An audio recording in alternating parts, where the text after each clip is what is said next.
Mwaswera bwanji amalawi nonse kulikonse kumene muli nthawi ino ya madzulo.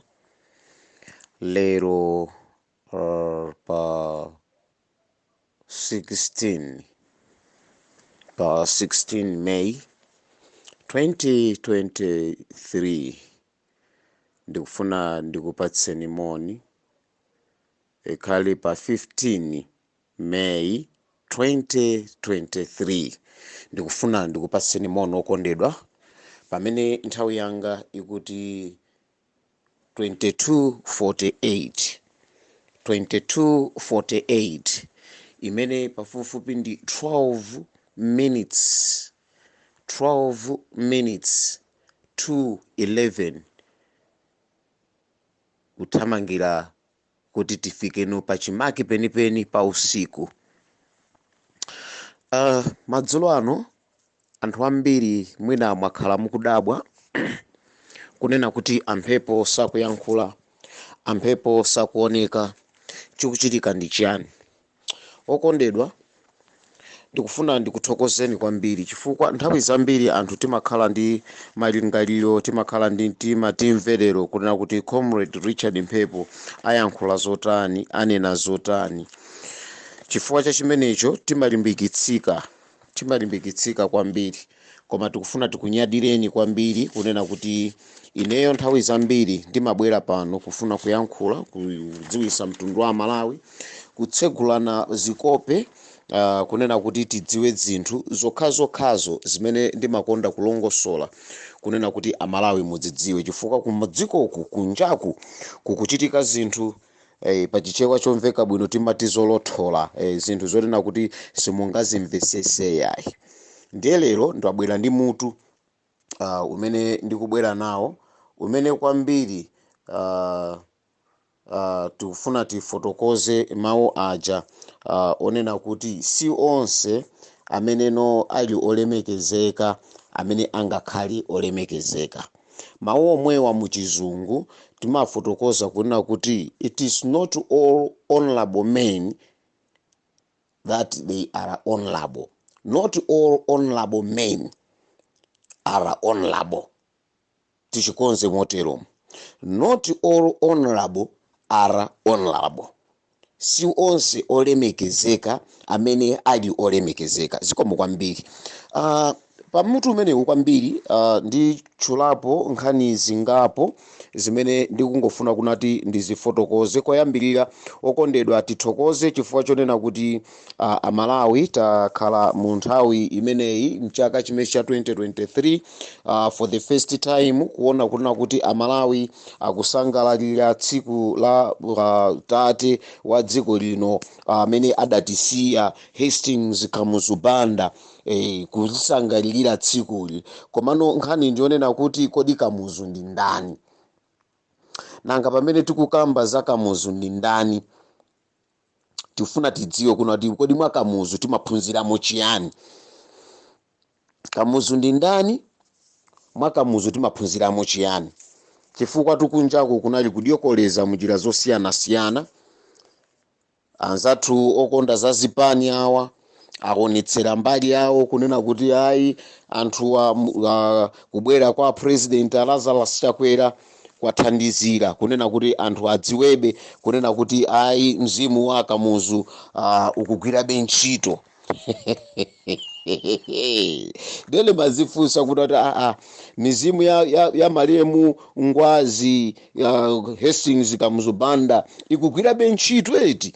Ndakhulupirira, because at one point in time it was my mom, Sister Lioness, adayankhulapo kunena kuti ine ndikudabwa mwana wanga kunena kuti zimene akuyankhula president wathu amene tinamkhulupirira mayankhulidwe ake ndende ndi mayankhulidwe a Kamuzu, zochitika zake ndende ndi zochitika za Kamuzu. Anthu ndikumadabwa, ndafotokoza kunena kuti ndikufuna muone kunati Kamuzu ni ndani. Amalawi amzanga, Kamuzu anali president woyambirira mdziko lathu la Malawi lino titalandira ufulu wa ife tokha. Akulu amenewa atabwera kuchokera ku Ghana muja amanena kuti abwera kuzathesa stupid federation and anthu timayamika kwambiri, amalawi timayamika kwambiri. Koma vuto la ife limene tili nalo amalawi ndilo lonena kuti sitichedwa kuyiwala. Akamuzu atabwera mziko muno monga ngati president oyambirira, ndife tomwe amalawi amene tidampanga kuna kuti yeja akhale the life president wamuyaya. Komano katikati monena kuti ndi wamuyaya, akamuzu adayamba kuonesano mawanga awo, ma characters awo, machitochita awo, kunati machitachita awo ndi otani. Ndiye panalibe munthu ameneno anayenera kutsutsa chimene president Hastings Kamuzu Banda anali kuchita. Ndi kuchokera pamenepo amalawi tidaphunzira kuna kuti tinali ndi mtsogoleri ameneno amangosankha choyenera kuchitacho wina asamutsutse. Ndi pamene padabwera chizungu chonena kuti a dictator. And Kamuzu Banda mumudziwe kuna kuti anali dictator. Kamuzu Banda sombali ina timudziwe kunena kuti anali president wosunga mwambo. Inu mundikhulupirira inu amene mwaphunzira sukulu za primary ngati ine amene ndikuyankhula pano, sumachoka pa khomo pako kholo limene laphunzira sukulu ndikumaziwa discipline imene Hastings Kamuzu Banda anali nayo. Samachoka mwana pa khomo malaya ali vwandu osapisira ndikumapita ku sukulu. Ayi, Richard Chimwemwe Mphepo and the rest of the family members, ana anzanga amene tabadwira mbanja la bambo ndi mayi Mphepo, timauzidwa discipline yakavalidwe, timauzidwa discipline yakupereka ulemu, timaphunzitsidwa discipline yakuzindikira anthu achikulire, kuwalandira, kuwachereza, kuwathandiza. Zimenezi ndi zimene tikufuna tikukuuzeni anzathu amu UDF kunena kuti Kamuzutu anali muchimenechi. Koma popeza amati munthu pali kanthu kena kamene ndikufuna ndikambe penepa, salephera zina zimabwerapo, ndikuti kunabwera kuyipa sopano. Atakhala nawo anthu ndikuona kuti anthu amwina andisokoneza, Kamuzuno anabwerano ndi kuyipa sopano. Ndikumene mumamva kunena kuti mudzi kwa moto wonse udapita kumangochi. Ndi zimene mumamva za imfa ya Chinagadama, kuti kunjaku kwachitika imfa chakumwanza uku kuthambani ya Chinagadama. Ndi mmene timamva za imfa za Chinamuwalo. Ndi mmene timamva aingakhale imfa za China Dunduzu. Mayina wapepana anzathu amene muli apo sachedwa akuvutani kwambiri, koma mudziwe ma characters onsewa akupanga define Kamuzu. Tithokoze kwambiri chifukwa cha tsiku limene ili anthu talikumbukira, anthu talinyadira. Koma chinthu chomvetsa chisoni chonena kuti pamene anthu timanyadira za tsiku la Kamuzu Day, ndi pamene chachikulu china chimeneno anthu anayenera achizindikire, chimene utsogoleri unayenera udziwe, utsogoleri unayenera uzindikiritsitse kwenikweni kunena kuti anthu ondidzungulira asandipusise, dziko lilawola, anthu sakundifuna. Ndi chimene chachitikanso dzuloli. Sikalekale etu yayi mdzulo ndiye timakhala tikumvetsera zinthuzi mchidwi kuti kodi kwachitika chiyani. Mundikhulupirira inu kunena kuti pa Civil Stadium kunali chinamtindi choopsa cha wanthu mmene anenera comrade opsa kwambiri Bon Kalindo afotokoza kunena kuti musanyengeke. Anthu ku stadium kuja amafuna akamvere nyimbo za China Madingo, akamvera China Skefa Chimoto, akaonere game ya Silver ndi Bulesi, samabwererako inu. Endi zimenezi zachitikadi. Malo mwake zinthu zitachitika kwapezeka munthu wina kaziwotche ameneno amayankhula kukomesera mtsogoleri, koma yekha mtsogoleri akudziwa kuti inetu poto mene ndakhalira uwu ndithu ngodontha, palibe chimene chikuchitika. Kukuwa kumene anthu anakuwa ndikumachita kunena kuti achoke azipita, tufuna tuonene game ife pano, achoke sitikumufuna. Kodi kukuwa kumene kuja kukupasani uthenga wa mtundu wanji a president a dziko lino la Malawi?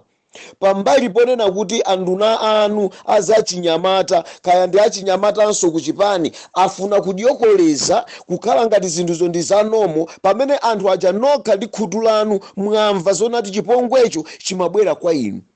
Mafuna muone icha president, dziko likamakukana limayambira kuzungulira uko ndikumamva mphekesera zija zimafika pochoka. Now you can face the reality. Maactivist aenda, maactivist aguba, mautenga apereka, palibe angakhale yankho limodzi limene layankhidwapo. Sikuti munalibe mtima kuti mungayankhe, koma munali ndi anthu okulimbisani mtima namakuwuzani kunena kuti zimene akupanga anthu ozitchula okha kuti omenyera maufuluzi amene wawa asiya okha, musawamvere. Akuona dziko lyakulionera mutintedi. Ndiye ndidayankhulapo kuti mudati mufufuze lero lino aja amanenanso kunati ife Amalawi tikuona dziko limutintedi, nawonso lero akuliona dziko limutintedi. So I was reminding anthu enanso amene ali mu position omwewa ngati achina kunkuyu. I was reminding anthu amene ali mu position imwe ya chitetezo cha nziko ngati azikhale ng'oma, kunena kuti inu tatiyeni muone zinthu izi, kunena kuti zinthu zizikuonongeka ndithu. Mmene zikuonongeka taperekani upangiri oyenerera kwa mtsogoleri. Lero achimwendo banda akuti chani? Bwana kukuwa kumene akukuwa uku tikudziwa anthuwa ali ninja alefuna kuonera manyasa ndi mabankers. Sizoona. Uwu ndi uthenga umene uja mwasintha ku Malawi kuno, mukukanika kuyenda pa galimoto misewu yokhala yanu, dziko lokhala lanu limene mukulilamulira, mukukanika kuyenda pa galimoto koma mukuyenda mmwamba. Funso nkumati ndege zomwe zija zimene zimasowa kuti zikapulumuse anthu akufa m'mazuku, lero ndege akukhala nayo mtsogoleri yomayendera kuthawa anthu pansi. Nkumayenda mmwamba, galimoto nkumazitumiza, njinga za moto nkumazitumiza, kunati zimene zizikandilandira kuchileka. Are we serious people? Then nkumanena kunati you are celebrating the Kamuzute for what? So kukukuwani kumene anthu akhala kukuwani kuja, kumene kukupangisani kuyenda mmwamba kuja, lero anthu afuna akukuweni nokha mukumva. Nokha mukumva, popeza galimoto zija zimathamanga, koma lero mukumva muli pasanja panu, mudziwe kunati anthu atopa nanu ndipo anthu sakufunani. Ndi chifukwa chake akukuwani ku stadium kuja. Hope nzeru muli nazo. Nchifukwa chake tikuti si anthu onse amene ali olemekezeka amene angakhale olemekezeka. Anthu amasankhabe kuphiphirisa. Wolankhula wina adayankhula kunena kuti nyasi saphimba timaonera ntchentche. Mwaswera bwanji bambo Ben Longwe? Mwaswera bwanji kumene muli uko? Nyasi saphimba timaonera ntchentche. Lero ndi zimene zizakuwa ntchentche. Lero achule aja timanena kuti achule musamamvera anthu amene wandi achule amangolira zili zonse. Lero achule aja akuwa ku Civil Stadium. Dziko muli njala yaphe koma vindalama kumangosowa. Zinthu zomvetsa chisoni kwambiri. Ndimakhala ndikufufuza kunena kuti tiziona kuti chimene chikuchitika ndi chani. Tikakhala chete Amalawi anzanga kuliyang'ana dziko la Malawi mmene likuyendera ndi zimene zikuchitika, inu yomutha kumadabwa kunati koma ndi dziko lomwe lija loyenda mkaka ndi uchi, ndi dziko lomwe lija limene ife tidalonjezedwa kukhala mu dziko labwino limene titha kupeza zintchito zabwino. It's quite unfortunate kunena kuti tili mu dziko limene muli katangale. Amalawi ndimafuna ndikukumbuseni idzi kunena kuti nthawi ina ndidayankhulapo mu audio ina mchaka cha 2022 if I'm not mistaken, if 2022 if not the very same 2023, ndidafotokoza kunena kuti Malawi Congress Party and the UTM, they are on a business share of 12 billion. Hello. Tikamayankhula nkhani iyi cholinga chake kwambiri timafuna kunena kuti akumvawo apangepo kanthu atifufuzire kuna kuti kodi ndalama za amalawi zikuonongeka munjira imeneyi motani. Kumbukirani ichi kunena kuti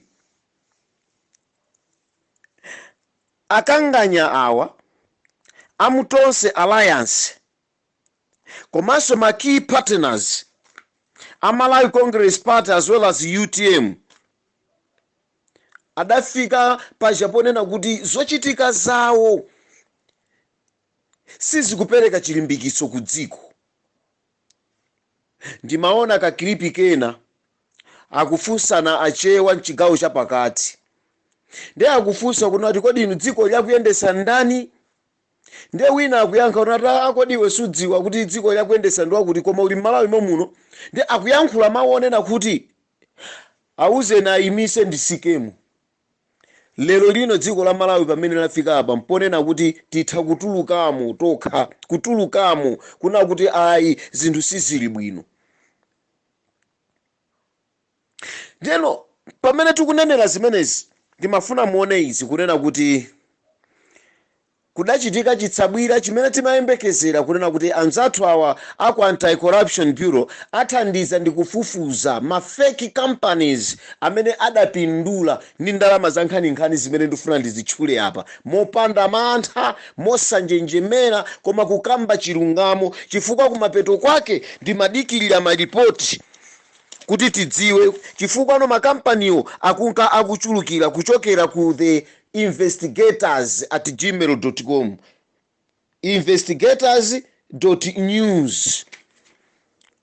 adapeza kafukufuku wawo amene mkati mwa kafukufukumo waonetsa poyera kunena kuti nditu ndalama za nkhaninkhani zabedwa munjira zosiyanasiyana, munjira zolipira makontrakti amene makontraktiwo sadachitike. One of the contract is MAREP 9. Mu MAREP 9 muli maloto osiyanasiyana, loto number 10, loto number 2, loto number 20, loto number 24, loto number 22. Maloto amene wawa tikunena pano ndionena kuti anthu anadya ndalama advance idaperekedwa ya mabidders amene anapereka.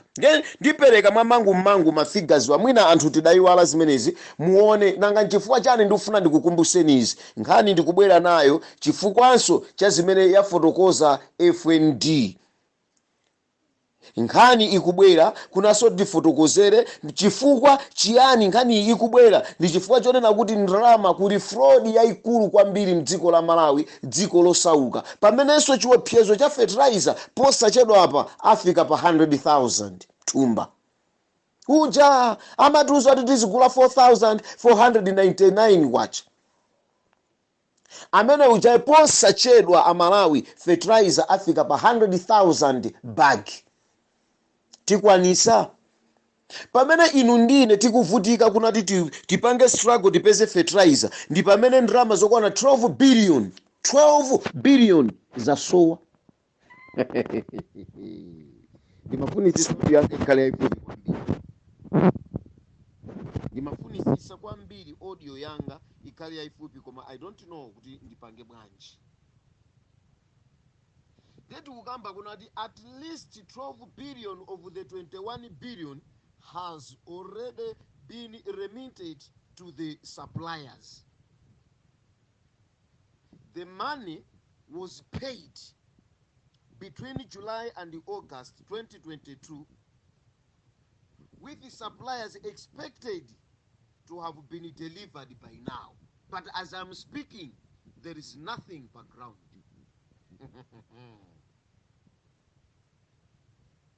Chotelo zofufuza zikuonesa kunena kuti kunthambi ya energy kapena ku Ministry of Energy adapanga extend kapena no adaonjezera nthawi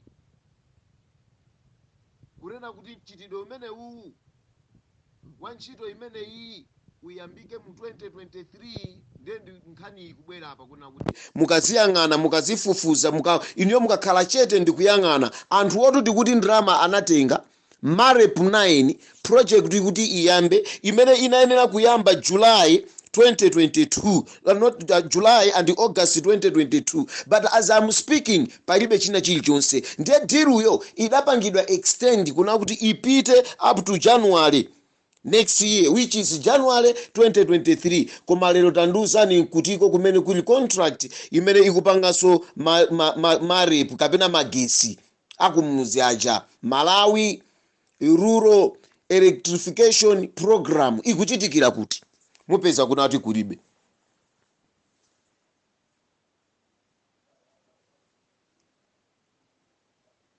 Suppliers, as we spoke,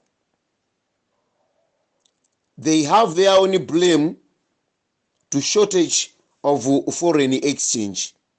And they are claiming to say, since we have got the problem of foreign exchange in our country, this has brought to the delays of the contract to commence.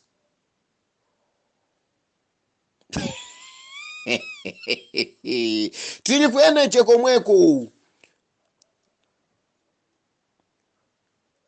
Komatu mmene sikuchitika zimene zizi. Nkhani imene ikuonekeranso apa, ina ndionena kuti macontractors iwo, mabidders iwo adayamba kulandira kale machani kodi ma payment, advance payments for contracts.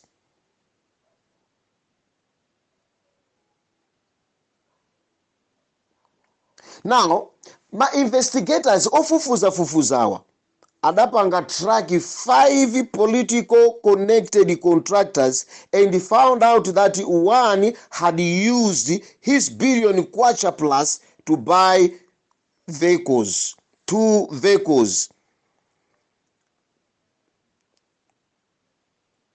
Anagula galimoto ya akazi wawo komanso ndi mwana wawo, anamanga nyumba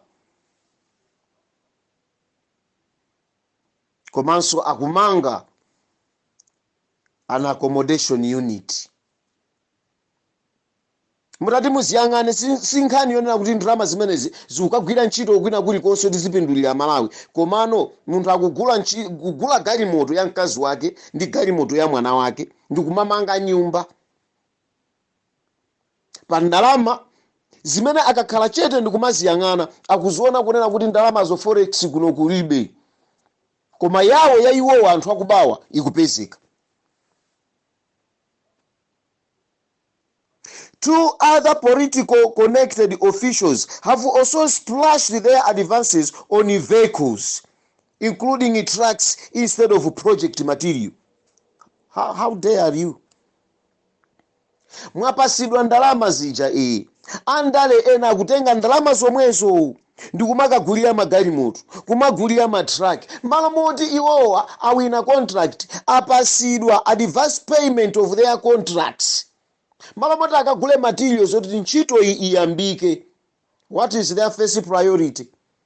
Kuzikundikira chuma. Do you expect Malawi to develop? Do you expect Malawi to prosper? It's quite unfortunate. So the investigators can also reveal that some of the companies are linked to the silent partners, including relations of senior officials at the State House and the office of the President and the Cabinet, as huge sums of money were withdrawn and transferred into their personal accounts. Zovuta kwambiri. So in what has become a trend under the leadership of President Lazarus Chakwera, party officials and those connected to the ruling elite are being given contracts, but the majority have no capacity. Kaya manimva pamenepo. Anthu ambiri amene akupindula nawo ndiye apa chibale, anthu andale, anthu amene ali ku State House, ndi amene akupasidwa ma contract amene wawa. Koma tikayang'ana anthu ena mwa iwo alibe kuthekera kuti angapange ntchito iyi, of which the remains are the thank you, kungothokozana. So these messages tikamapanganso tikamazifotokoza chidwi chathu, chidwi changa ineyo, it is sending a signal to the donor community. They should understand every type of assistance that the country of Malawi is receiving does not benefit to the commoners, does not benefit to the Malawians, but it benefits to the political people. As it is the case here with our government, the present government. So MAREP phase 9 under the Ministry of Energy has suffered the same fate as I'm speaking. So topping the list of contractors sourced from the office of the President and the Cabinet is Malawi Congress Party Member of Parliament for Nchisi South, Right Honourable Olemekezeka, who trades as the Chamachete General Dealers, which initially specialized in farm inputs but was allocated lot 10 of Ndawala component of the project. So here is the approved advance payment of 1,476,331,173 kwacha 63 tambala. This, according to the government payment records, were remitted. Chamatete's bid imene tukifotokozai was worth 4,279,220,793 kwacha 13 tambala, but was then now adjusted as an advance imene idatengedwa. The sum was adjusted to 641,884,118 kwacha 97. This was deducted from the 4,921,103,912 kwacha 10 tambala. The money has been already received, but nothing at the ground is happening. Palibe pa ground chabuno chimeja chitikapo.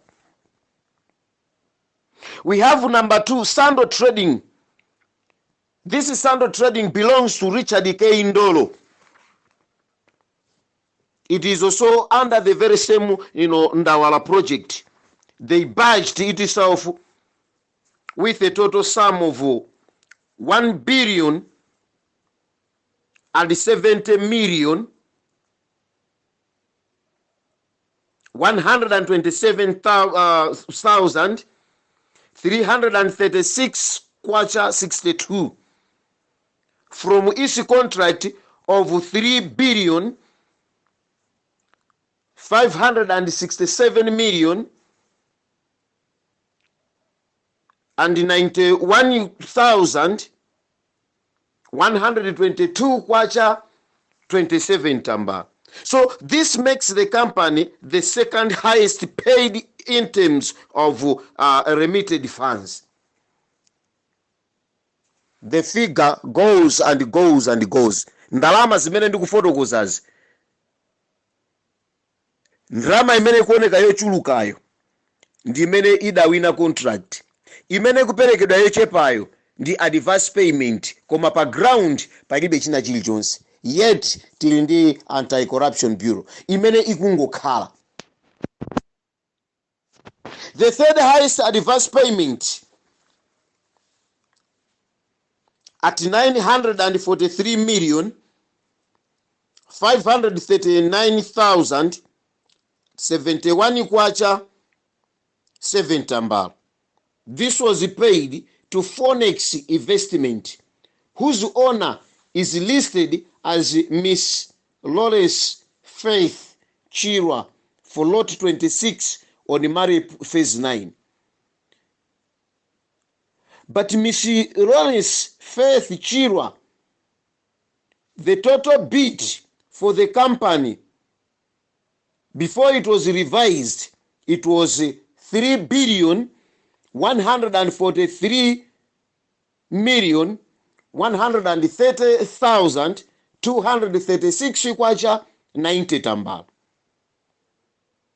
So the investigator is yet to get the nature of business the company was doing before venturing into the electricity windfall.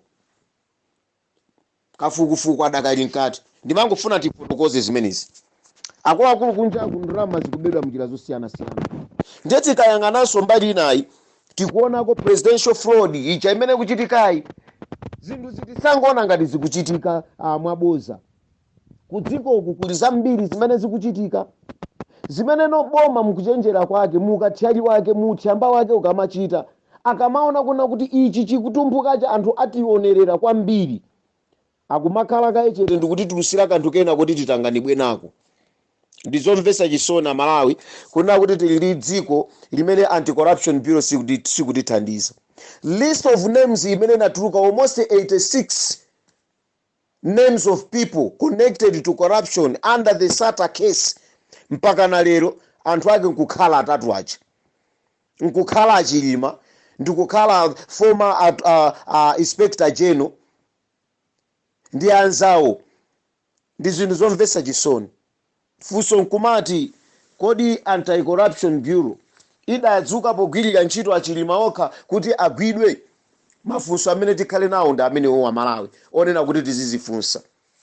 Wina amayankhula, chipani china chayankhula kuzera mwa anyamata othamanga kwambiri. Akunena kuti boma la tonse kapena kuti chipani cha tonse chalephera kuyendesa dziko lino. Ndaine matijenkha kunena kuti ameneto akuyankhula zimenezozo adakali mutonse momwemo. Kodi Amalawi akutitenga ngati ife anthu opusa sitikuzindikira sitikudziwa? Munthu ungamakaloze chala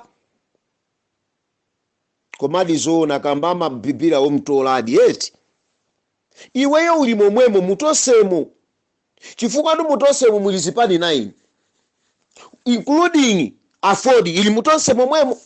Lero cha Zandiyani kuna ati afford akabwere kumana ati tonse yalephera malomona ati iwo panakukamba zona ati talephera chifukwa in their combination in their alliance amafuna kuna ati abere Amalawi. Amalawi tisapusisike ndi anthu oteri, tisapusisike nawe ya ma activist anzanga. Tiyeni tikhale ma activist amene tiudze dziko zoona, amene tipereke ma checks and balances, because that is the main activity imene ma activist tikuyena tikhale nayo. Koma ma activist tili kaka ndi kuzipani kuli kaka ndi kuzipani mawa mwake mkakhale ma activist. Ayi nkhani yovuta kwambiri, nkhani yosausa. Ndikususuleni ino anzathu kuchokera ku Malawi Congress Party pamene mwapanga ruin adimaki, pamene Amalawi tivutike ni njala ndi makambapo sakamuzu kuti kamuzu ujatu manyadirayo dani wake oyambirira wakamuzu inali njala. Then dani wakamuzutu kamuzu taught us about 3 pillars, and I remember at the school timaphunzira ma human wants timaphunzira aja. Azanga tu amene ndaphunzira nane school mundikumbukira bwinobwino kuti Richard umakumbukira.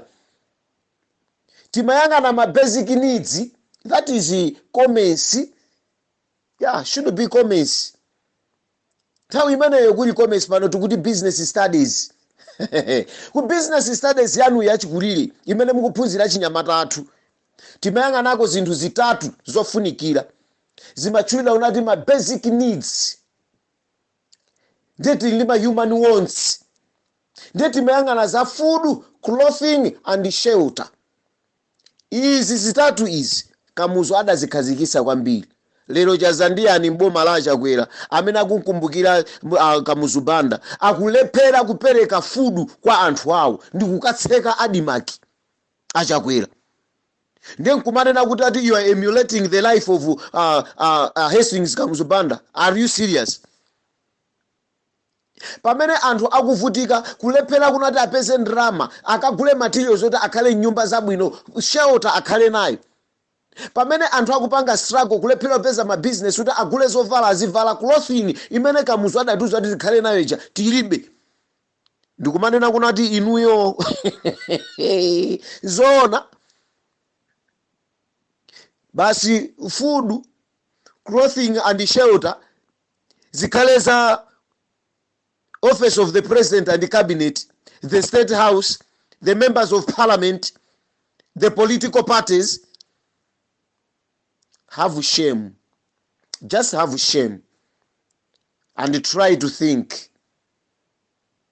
Vizungu izi sizilipitisa kwina kulikonse. Nimalize motere kunena kuti it's a high time a president mwakhala mukuyenda kupita kumaiko.